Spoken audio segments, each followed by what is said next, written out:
আসছে মহাপ্রলয়। বাংলাদেশের দিকে ধেয়ে আসছে এক ভয়াবহ বিপদ। উত্তর দিক থেকে ধেয়ে আসা পাহাড়ি ঢল এবং দক্ষিণ দিক থেকে বঙ্গোপসাগরের ফুঁসে ওঠা দানবীয় লঘুচাপ, এই দুইয়ের জাঁতাকলে পিষ্ট হতে যাচ্ছে গোটা বাংলাদেশ। দেশের অন্তত 18টি জেলা ভয়াবহ বন্যার ঝুঁকিতে রয়েছে। এরই মধ্যে পাহাড়ি অঞ্চলে শুরু হয়েছে পাহাড় ধস, ভেঙে পড়েছে যোগাযোগ ব্যবস্থা, আর নদ নদীর পানি বিপদসীমা ছুঁই ছুঁই করছে। কিন্তু এই মহাবিপদের শুরুটা কোথা থেকে? আপনি জানলে অবাক হবেন। এই প্রলয়ঙ্কারী বন্যার শেকড় লুকিয়ে আছে হাজার মাইল দূরের দেশ চীনে। হ্যাঁ, চীন থেকে শুরু করে ভারতের আসাম হয়ে সেই বিশাল জলরাশি এবার গিলে খেতে আসছে বাংলাদেশের বিস্তীর্ণ জনপদ। আপনার জেলা কি এই ভয়াবহ বন্যার উচ্চ ঝুঁকিতে রয়েছে? আপনার বসত বাড়ি কি তলিয়ে যাওয়ার পথে? আগামী 72 ঘন্টায় ঠিক কি ঘটতে যাচ্ছে দেশের আবহাওয়ায়?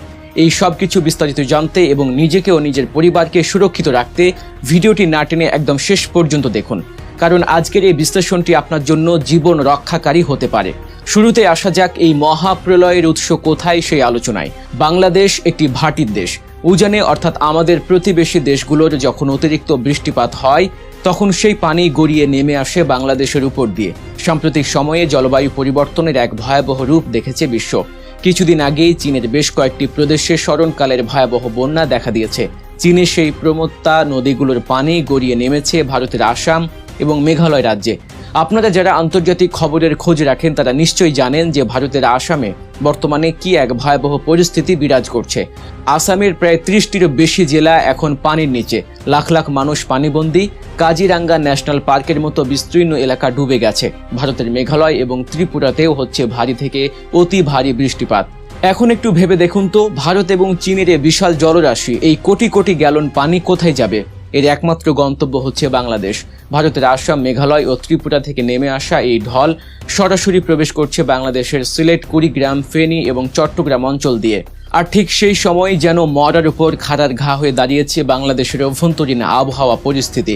আকাশ জুড়ে কালো মেঘের অশনি সংকেত। বাংলাদেশ আবহাওয়া অধিদপ্তর এবং বন্যা পূর্বাভাস ও সতর্কীকরণ কেন্দ্রের দেয়া সর্বশেষ তথ্য অনুযায়ী বঙ্গোপসাগরে সৃষ্ট একটি সক্রিয় মৌসুমী বায়ুর প্রভাবে দেশের অভ্যন্তরেও শুরু হয়েছে টানা ভারী বর্ষণ। অর্থাৎ একদিকে উজান থেকে ধেয়ে আসছে ভারত ও চীনের বন্যার পানি, অন্যদিকে দেশের ভেতরে আকাশ ভেঙে পড়ছে অঝোর ধারায়। এই দ্বিমুখী আক্রমণে দেশের প্রায় 18টি জেলায় নিম্নাঞ্চল প্লাবিত হওয়ার তীব্র শঙ্কা তৈরি হয়েছে। আবহাওয়া অফিসের পূর্বাভাস বলছে আগামী 24 থেকে 72 ঘন্টার মধ্যে দেশের 4 বিভাগ চট্টগ্রাম, সিলেট, ময়মনসিংহ এবং রংপুর বিভাগে ভারী থেকে অতি ভারী বৃষ্টিপাত হবে। অতি ভারী বৃষ্টিপাত বলতে এখানে 40 থেকে 88 মিলিমিটার বা কোথাও কোথাও তার চেয়েও বেশি, অর্থাৎ 88 মিলিমিটারের অধিক বৃষ্টিপাতের কথা বলা হয়েছে।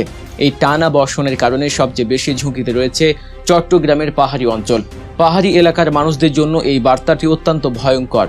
টানা বৃষ্টির কারণে কক্সবাজারে ইতিমধ্যেই রেকর্ড পরিমাণ বৃষ্টিপাত হয়েছে।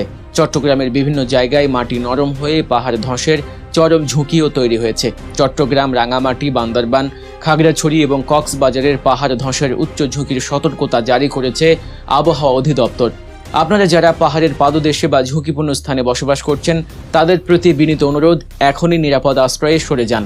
ইতিমধ্যেই আমরা দেখেছি কক্সবাজারের কুতুবদিয়ায় টানা বর্ষণ ও পাহাড়ি ঢলের তোড়ে একটি গুরুত্বপূর্ণ সেতু ধসে পড়েছে। এতে করে সেখানকার সাধারণ মানুষের ভোগান্তি চরম আকার ধারণ করেছে।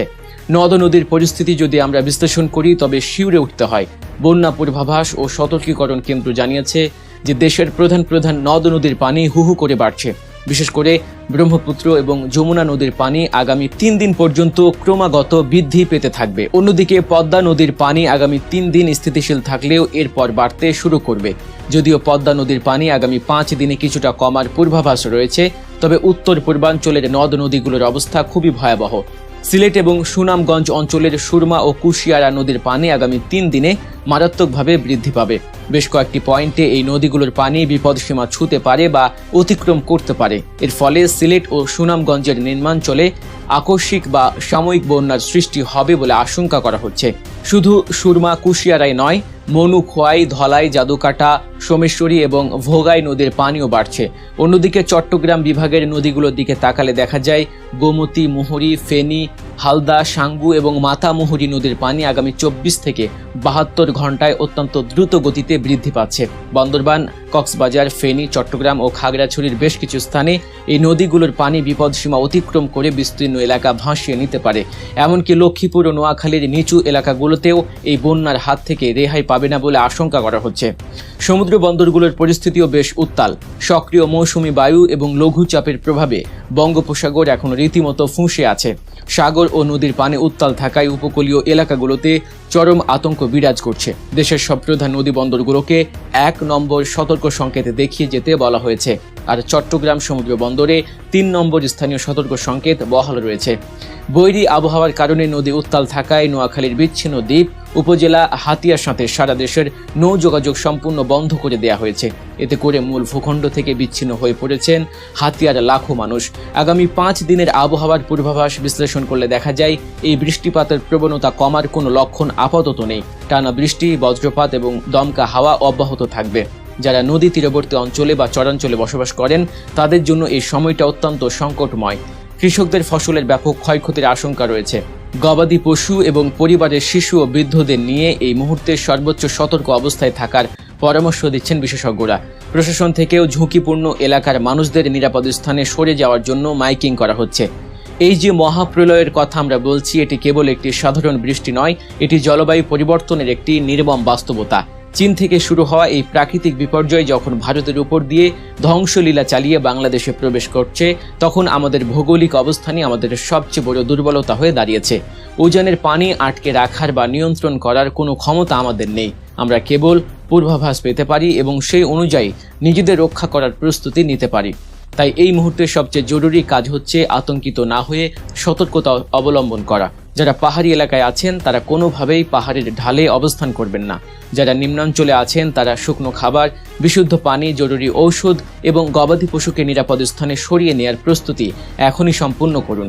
জরুরি প্রয়োজনে স্থানীয় প্রশাসনের সাথে যোগাযোগ রাখুন। অপ্রয়োজনে ঘর থেকে বের হওয়া বা ঝুঁকিপূর্ণ রাস্তা ও সেতু পারাপার হওয়া থেকে সম্পূর্ণ বিরত থাকুন। প্রকৃতির এই রুদ্র রোষ থেকে কবে মিলবে মুক্তি তা নিশ্চিত করে বলা কঠিন, তবে সচেতনতা এবং আগাম প্রস্তুতি পারে এই মহাবিপদ থেকে আমাদের জীবন ও সম্পদের ক্ষয়ক্ষতি কমিয়ে আনতে।